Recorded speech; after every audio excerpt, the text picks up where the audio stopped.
Hi, my name is Alexandra Mosher. I'm a new member of the garden club. I've been a member for about a year and a half now.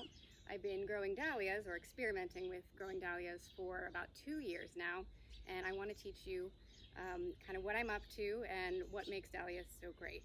So up here on North Shore, on the hillside, I have 150 grow bags with dahlias from seedlings and from tubers that I am experimenting with to see when their life cycle is best, and to see basically how to grow them in this climate. We're, I think, a zone 11, zone 10 or 11, so it's quite hot for them, but I'm out to make them a thing in Bermuda. So my setup is basically I'm using these grow bags, or fabric pots. These are 5-gallon pots. When I first started, I experimented with 7-gallon pots as well.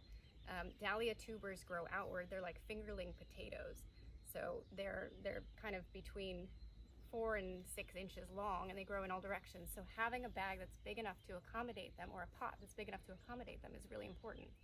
They also get quite tall, so they need to have the stability of a bigger pot. So I have the grow bags in rows, and I have drip irrigation that I've installed that goes off every evening and keeps them watered. They need a lot of hydration. So this is my setup. Been using landscape fabric to keep the weeds away as well. Last year I didn't have it, and I got grass growing up all around the edges. So I've done a lot of experimenting and made a lot of mistakes and killed a lot of plants. But this seems to be working really well, and they have Bermuda soil in them, and then I put a little bit of compost as well as some mulch, which actually keeps the moisture in and keeps the heat down. So they're quite happy with just a little bit of water every day, and this soil composition. So I'm also using this shade cloth. This is a 50% shade cloth, which on this side I have in a single layer, and on this side I have in a double layer folded over. I believe that it's a little bit too hot for dahlias in August and September in Bermuda, especially when we start to have rain showers. What happens is the rain falls, the soil gets wet, and then the heat from the sun actually, I believe, cooks and rots the dahlias. So I've spoken to a few garden club members who say, dahlias are too much work, I always rot them. Well, what I'm trying to do is keep the sun off of them so that they don't rot. So hopefully they'll get the moisture that they need, but they won't have that heat impact them. I'm doing both with the shade cloth and without to see which ones fare better. So I'm also doing some experiments with putting dahlias in different places around the house, because I believe that the amount of sunlight that they get will affect their growing pattern. So I have 100 grow bags down here in various stages. Some of these I put into place in March and April, and so they're a bit taller, but they're also a lot leggier than the ones that are getting 8 hours plus of sunlight up on the hillside. But what's great about it is that after about 4 o'clock, the shade from the house actually blocks that hot sun, and they get a little bit of reprieve, so they're not as wilted as the ones that are up at the top of the hill. However, they're stretching longer, which is good in a way for long stems for flower arranging, but they are a bit floppy, so I'll definitely need to be staking these more than I need to stake the ones up top. I also have some brand new ones in here because I wanted to see what happened when I planted tubers in July, and see how their life cycle goes through the hotter part of the summer and into the fall. Now in this section here, I planted 31 tubers, actually some seedlings and some tubers, and straight into the ground, and I mulched them as well. I wanted to see the difference between growing them in grow bags and growing them in the ground. And I planted them quite deeply here as well, because the deeper you plant them in the soil, the less chance they have of that heat rot situation. So it's much cooler, even just 3 or 4 inches under the soil. So I plant them about 6 inches deep, and these guys are doing quite well. Again, they're quite leggy, but I think that they'll overall probably have a better foliage, less powdery mildew. There's a lot of things that could happen to dahlias in the heat and humidity in our environment. So I'm hoping to mitigate that with the shade that's here. This is my drip irrigation, and it's actually really cool. It's on a Bluetooth timer. I'm going to set it off now so you can see what happens. Basically, I have it set to go off for 15 minutes every evening. And if I press that, then basically the water comes through and down through the drip irrigation system and then feeds through these holes. And you can feel it filling up now. The water's going to come through in just a sec. And these emitter holes every 12 inches will basically drip water into the bags. There we go, you can see it starting over here.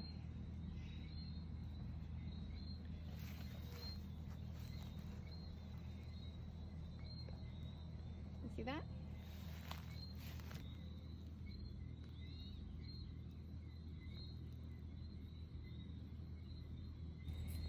And then I also have a feed that goes straight into the ground dahlias. So you can use this both on grow bags and also on the ground. So this is the main line here. And then I've got, I think, 6 different lines that come off of it. And you can see, again, every 12 inches, the water starts to come out. And what's great about having drip irrigation is that the water doesn't get onto the foliage, which if it were to, could possibly burn the leaves. So this goes straight into the soil. It allows for better absorption straight into the soil instead of evaporation. And it's better for the foliage as well. I am no specialist, but I am really keen. And I joined the garden club so I could learn about horticulture and when to plant things here in this fabulous climate. I'm learning that summertime is not the time to plant much. But that said, I have the dahlias growing quite happily at this time of year. And in the Gardener's Guide, it says that basically dahlias are happiest between October and March. And here we are in July, and they're very happy. So I believe that we could have them growing happily year-round with a little bit of special treatment. And so I've been studying dahlia farming, basically. And I took the Floret online workshop, which is actually a flower farming course. It's very intense. I learned a lot about growing a lot of cut flowers in a very small space, and it was a fantastic class. If you're into cut flower farming or growing, I highly recommend it. But this is just a hobby for me, and the goal for what I'm doing is really to do flower arrangements and to be able to take flowers into my store, because buying flowers is an expensive habit, and so is growing flowers, honestly.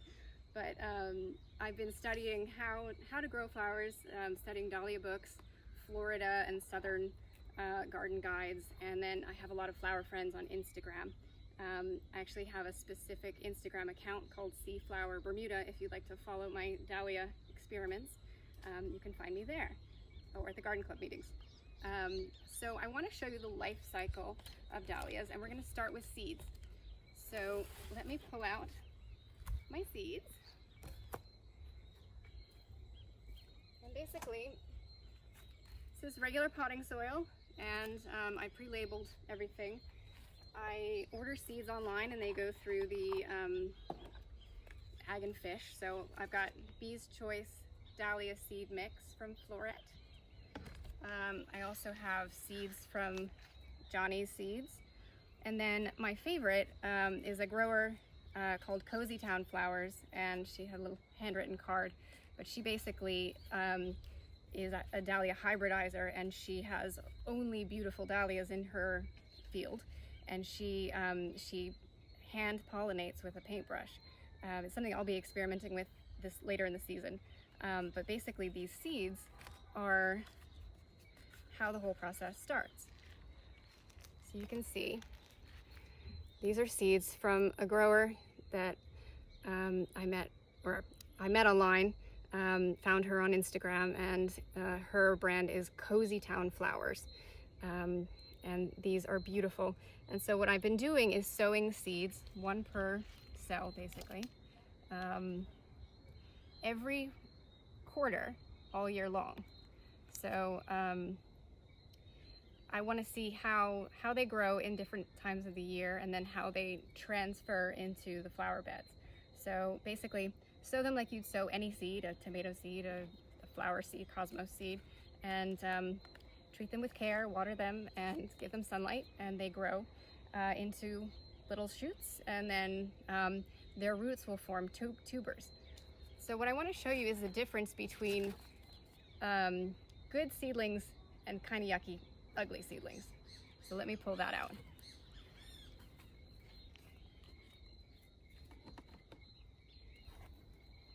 So you can see down here in these grow bags, these are some of the seeds that came from Cozy Town flowers, and both of these seedlings are from the same parent seedling, the same parent flower. So what happened was she took a paintbrush and she rubbed it in the pollen of one plant, and then she took that pollen and pollinated the other flower, let it dry, and then pulled the seeds out once they were dry. So these are the same parent, but there's very, very different petals and different size, different coloring. So I find it fascinating. The leaves are quite similar, but it's amazing to see what you can get when you hybridize dahlias. Most of the seedlings I have are open. They're wonderful for bees. They're great pollinators, but they wouldn't necessarily be something that would go to a dahlia show. Not that we have that here in Bermuda, but they're pretty, they're fun. But the ones that are more coveted are the sort of bigger dinner plate dahlias, or ones with a closed center. Now this one's a little bit old, so it's a little faded, but you can see the difference here. This is an open center seedling, and this is more of a dinner plate dahlia that doesn't have a center. The white flowers do get a little bit buggier, but in general, they're beautiful. So I'm going to show you a really ugly seedling, and actually, because I'm going to throw it away, take it out of the grow bag for you. So this is what I would consider a really ugly flower, you know, compared to something like this. Both are seedlings, but this one was from Johnny's seeds. Not that there's anything wrong with that, but it's really the quality of the parent flowers that make for a beautiful baby flower. So I'm going to actually pull this out of the soil so you can really see the anatomy of a dahlia. Now this might get a little messy, but we're gonna go with it.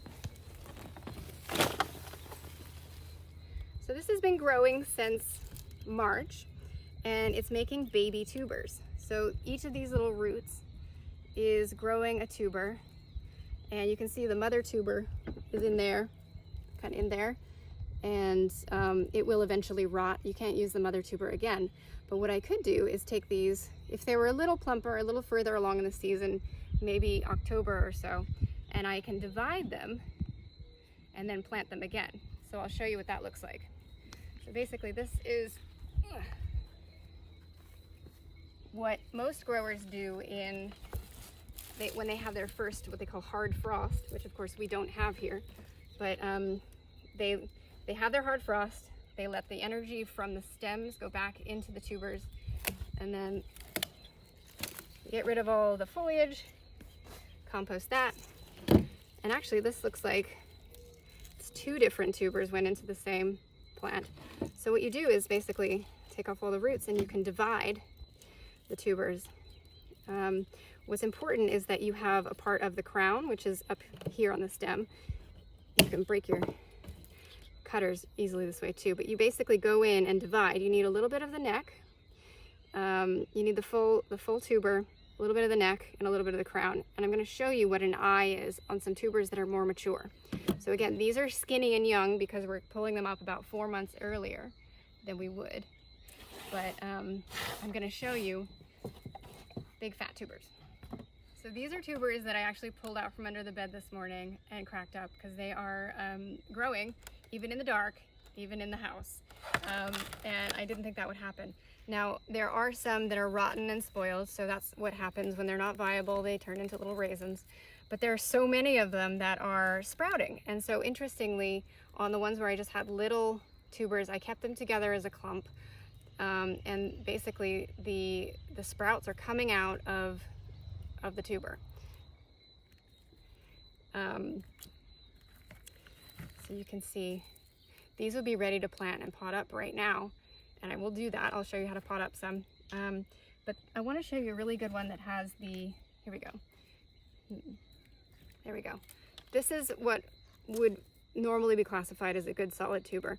It has a nice firm fat body. It has the neck and a little bit of the crown, and then out of the eye has sprouted the greenery basically. So from there, you can pot them up.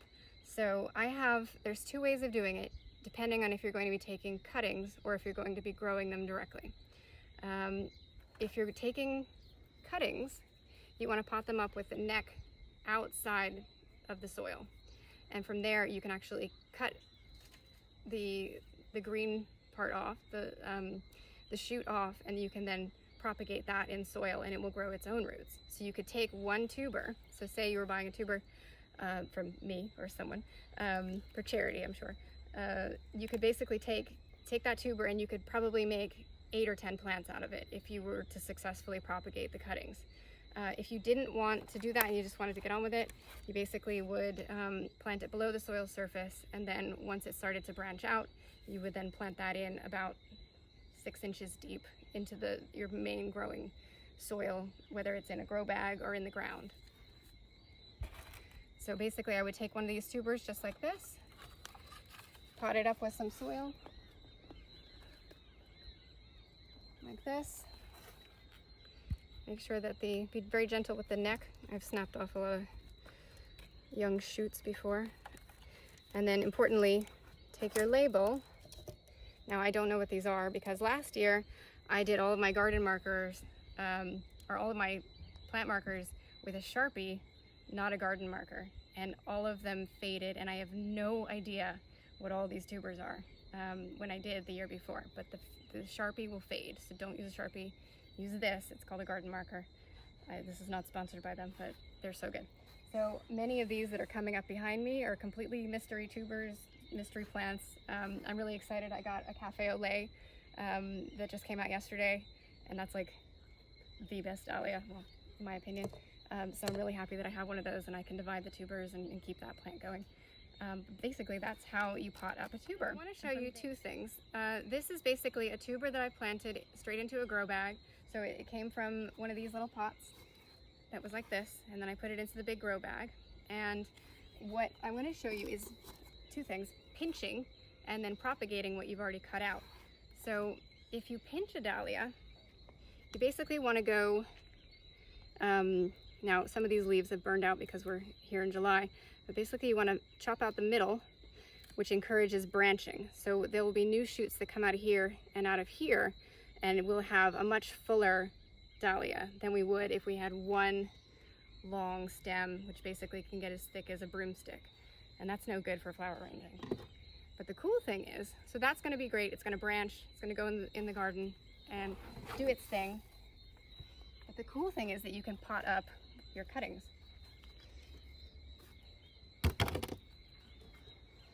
And the best way to do that is to take a little bit of rooting hormone powder, or gel if you can find it, but I can't.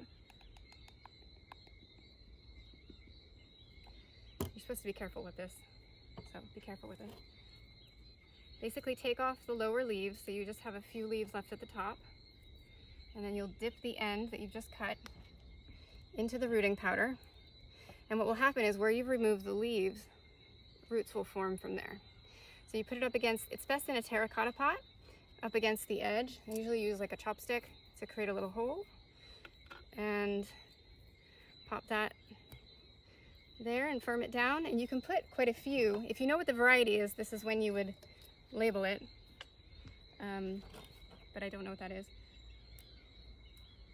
And so here, this one has quite a few more leaves. So what I'm going to do is actually pinch out, just so it doesn't dry out too much, pinch out some of the end leaves so that there's not too much transpiration. And then again, pop that into the rooting hormone. Use chopsticks so that you don't knock all that rooting hormone off, and bury it in. And again, here's another one. This one's quite long, so I'm actually going to cut it a little bit shorter. We're going to make that section our rooting section. Into the rooting powder. Little chopstick, hole, and up against the edge. And then if you keep those out of direct sunlight, keep them watered, and just take care of them, basically, they will hopefully form roots. It doesn't always work, but it works pretty well in our climate. So that's propagating what you pinched or any cuttings that you would take off of a tuber that's sprouted. So one more thing I wanted to show you is how I protect against bugs and pests. I do spray neem oil, but I tend to not use any scary chemicals because I really like having pollinators in the garden. There's a lot of bees and even dragonflies that come through here. So the way to protect them from caterpillars, that's a really cool trick, is basically to put an organza bag, like a little shower cap, over the top of a bud right when it starts to form. This might be a little too soon, but see how this one has a few petals starting to poke out? So you basically take the bag, place it over the top, and then cinch it tight, and then no little beetles or caterpillars get in there. You give it some room, just keep an eye on it. It's a little tricky if it's windy, but basically that keeps all the little pests out, and then when you take the bag off, you've got a perfect bloom. So it's an organic way to protect them. A few other things to watch out for with dahlias is powdery mildew. This is late July, so you can see it's starting to take over a little bit on the leaves. I understand that neem oil does help with that, but really it's kind of an inevitable thing here in Bermuda. The other thing that happens, if you come up here, is that sometimes the leaves burn. I mean, it's really hot right now, and so the lower leaves you can see are kind of burning out. So what often happens in southern climates with dahlias is that the growers will actually chop the plants back to about 20 inches, and that will give them a chance to grow again for another flush in the cooler months, say September, October, November. Now, I've had dahlias growing November, December, January, February. It's very windy up here in February and March, so I think that that's a problem. But I think with the right conditions, we could basically be growing dahlias all year long as they were protected both from the heat, the humidity, and the crazy windstorms that we have in the winter. So that is basically my dahlia garden. Again, I'm no expert, and if you are, please get in touch with me and tell me all that you know about dahlias. I hope that helps, and if you'd ever like to come visit, you're welcome to. You can find me on Seaflower Bermuda, and I'll also be posting the results of my experiment on my website, which is alexandramosher.com. So thanks for watching.